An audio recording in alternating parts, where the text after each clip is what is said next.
thing you can do is you can create your own luck, right? Like I think people will look at your life and say, wow, he got lucky. It must be nice to be him. But in reality, we all have the ability to create our own luck. And in the book, you talk about this concept. Share with me how you met Tim Cook and how people would look at that and go, wow, you got lucky. And in reality, yes, part of it is luck, but you created that luck. Yeah. So there are several different types of luck. I think if I ever write a book in the future, a second book, this is probably a topic that I would think about writing about. Um, there's the luck that is like truly random, blind luck. You know, Mhm. chance occurrences of the universe, acts of God, if you will, like where you're born, who you're born to, the base circumstances of your life. The early years of your life are very much governed by that. Right. And so, in a lot of ways, yes, we got lucky, right? Like, we were born in America to families that cared about education, that were like, middle class or above. That's like you won you won Yeah. the ovarian lottery, as Warren Buffett calls it. Um, Beyond that, as we get later out into our life, our luck is actually much more controllable than we think. We can actually take actions that expand what I call our luck surface area, the surface area on which lucky events can strike. The premise being, it's very hard to get lucky in life if you're sitting on the couch watching Netflix. It's much easier to get lucky if you're going out in the world, if you're creating motion, if you're engaging with people. So the story of Tim Cook, who has become an incredible mentor and friend over these years, who's actually the one of the early readers of the book and is one of the blurbs on the cover.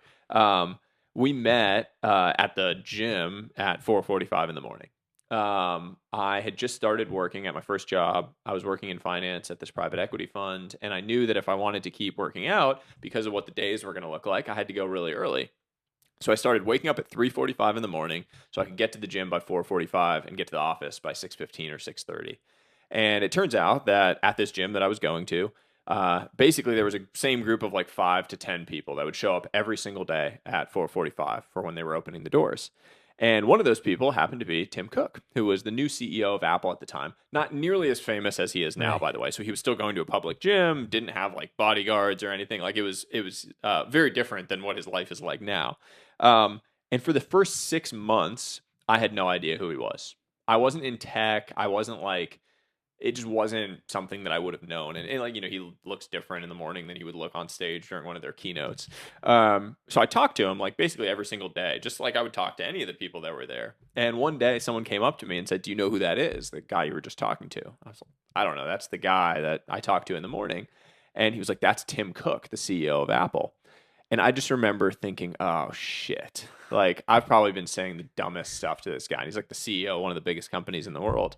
Um, and so then I asked him, I sent him a cold email following up on something that I had been chatting about with him, and asked if he'd be willing to grab coffee or breakfast. And I wasn't looking for a job. Like, I wasn't looking for something. I just wanted to learn. Mhm. And that's generally how I've pursued quote unquote networking in my life, is like, I'm not looking for something. None of this is transactional. I said this to you the first time we chatted. Yeah. Like, I'm not interested in short term transactional relationships. I want to build friendships with people where we can be on a mission together for the next 30, 40, 50 years of our lives. Right. And if people are excited about that, they're usually my type of people. If they're not, they're usually not my type of people. Right. And so it's a good, actually, signaling mechanism right out of the gate. And look, I think the fact that I didn't know who he was for the first 6 months was probably good, because I probably treated him as normally as anyone had ever treated him, especially in the position that he was in. Because what you find about really successful people that are on that kind of level is it's very hard for them to find genuine relationships, people that actually want to get to know them and actually want to create value for them rather than just be takers. Um, and he has become an incredible mentor and friend. He was a big part of my decision to leave what I was doing to pursue this more kind of creative path. He's been a supporter along that journey, and it was all because I was showing up at the gym at 4:45 in the morning. And so, back to the point of like creating your own luck, it was lucky, I guess, in a sense that I met him, but that was created luck because it happened because I was willing to wake up every single morning for the first 6 years of my career at 3:45 in the morning to show up at the gym at that time. And you don't meet many losers who are willing to wake up at 5 and go work out. Just doesn't happen. It requires a certain level of discipline and commitment that says something about who you are as a person.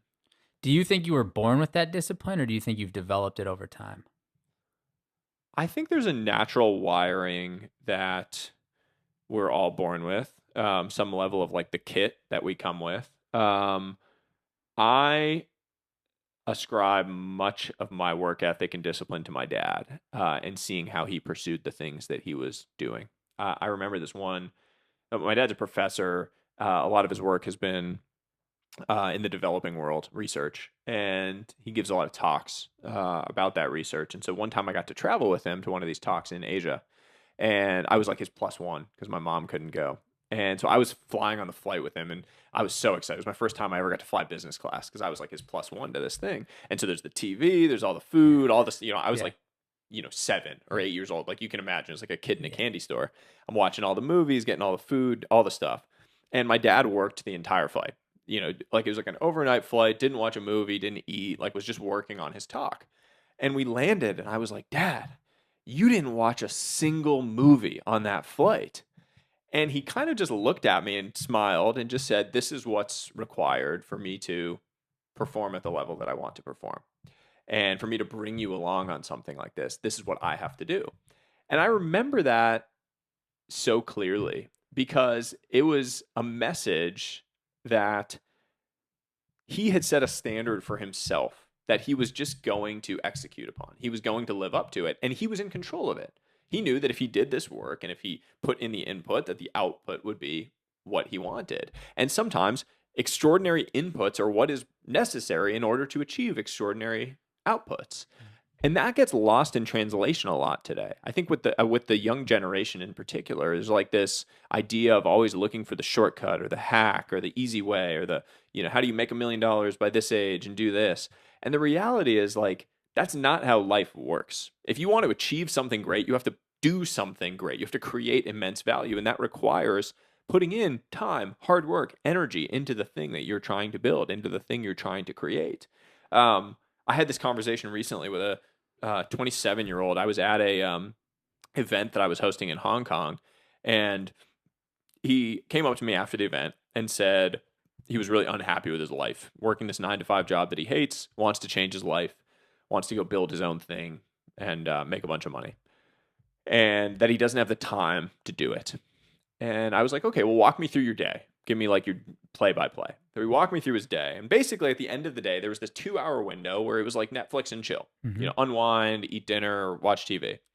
And so I said, can you take an hour of that and be like working on the new thing of how you're going to build your future that you want? And he said, no, he needs that time to unwind. And I looked at him very seriously and I just said, do you need to unwind more than you need to change your life? And he kind of took it as like a harsh comment, but I don't even mean it in a harsh way. I quite literally mean that if you want to do something, that is going to be on the other side of something that you don't want to do. So like changing your life is not going to be just easy. No one's just going to hand you a different life. You have to make sacrifices. You have to do something that's going to allow you to get there. And that thing is going to be something that sucks. Because every single thing you want in life is on the other side of something that sucks. Yep. It doesn't matter. It could be 100 hours of focused work to get to the new business. It could be 100 workouts to get to the new body, 100 hard conversations to get to the new relationship. But it's always on the other side of something you don't want to do. So you have to decide, are you willing to pay that price for the thing that you want in life?